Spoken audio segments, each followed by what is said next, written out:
ಅದೇನು ಸಾಫ್ಟ್ವೇರ್ನಾಗ ನೀವು ಏನು ಬೇಕಾದ್ರೂ ಫಾಲೋವರ್ ಮಾಡ್ಕೋಬೋದಲ್ಲ.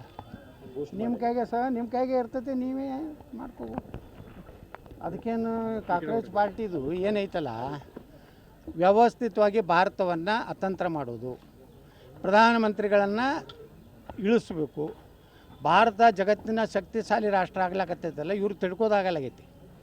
ನೀವು ನೇರವಾಗಿನೇ ಇವತ್ತು ರಾಹುಲ್ ಗಾಂಧಿ ಚೀನಾದ ಏಜೆಂಟ್ ಎಲ್ಲ ಇಲ್ಲಿ ಗುಪ್ತ ಕೆಲವೊಂದು ವಿಚಾರಗಳನ್ನು ಹೇಳ್ಯಾನ, ಪಾಕಿಸ್ತಾನ ಪರವಾಗಿ ಮಾತಾಡ್ತಾನ.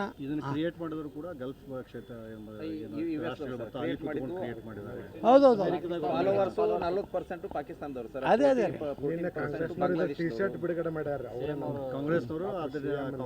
ಅದು ಕಾಂಗ್ರೆಸ್ಸೇ ಅದೇ ಕಾಂಗ್ರೆಸ್ ಒಂದು ದೇಶದ್ರೋಹಿ ಪಾರ್ಟಿ ಆಗೈತೆ. ಯಾಕೆ ಅವ್ರಿಗೆಲ್ಲರಿಗೂ ಈ ದೇಶನಾಗ ಏನಾಗೈತಿ, ಇವೆಲ್ಲ ಕೆಲವೊಂದು ಈ ಕಮ್ಯುನಿಸ್ಟ್ ವಿಚಾರದವರು, ಈ ಲೆಫ್ಟಿಸ್ಟ್ ಏನದಾರಲ್ಲ, ಮತ್ತು ಈ ದೇಶವನ್ನು ಬೆಳವಣಿಗೆ ನೋಡೋದು ಸಹನೆ ಆಗ್ಲಾರಂತ ಅದು ಎಲ್ಲ ಟೀಮ್ ಕೂಡ್ಕೊಂಡು ಪಾಕಿಸ್ತಾನದವ್ರು ಮೆಂಬರ್ ಆದರೆ ಇವ್ಕೆ ಭಾರತಕ್ಕೇನು ಸಂಬಂಧ ರೀ? ಪಾಕಿಸ್ತಾನ ಮಾಡ್ಕೊಳ್ಳಿ ಕಾಕ್ರೋಚ್ ಪಾರ್ಟಿ, ಅಲ್ಲೇ ಅವಕ್ಕೆ ತಿಲ್ಲಕ್ಕೆ ಕೂಳಿಲ್ಲ, ಅವೇ ಬಿಕನಾಶಿ ಹಂಗೆ ಅಡ್ಡಾಡಕತ್ತಾವು. ಈಗ ನಮ್ಮ ದೇವ್ರ ಹೆಸರು ಇಡ್ಲಾಕತ್ತಾರ ಅವ್ರು ಉಲ್ಟಾ. ಮತ್ತು ಲಾಹೋರ್ನಾಗ ಜೈನ ಟೆಂಪಲ್ ಚೌಕತ್ತಿಟ್ಟಾರ. ನಿನ್ನೆ ನೋಡಿದ್ರಲ್ಲ ಎಲ್ಲ ಯೂಟ್ಯೂಬ್ದಾಗ ಬರ್ಲಾಕತ್ತೈತೆ. ಅಲ್ಲಿದಿಂದ ಕೃಷ್ಣಾನಗರಿ ಅಂತ ಹೇಳಿ ಹೆಸರಿಟ್ಟಾರ.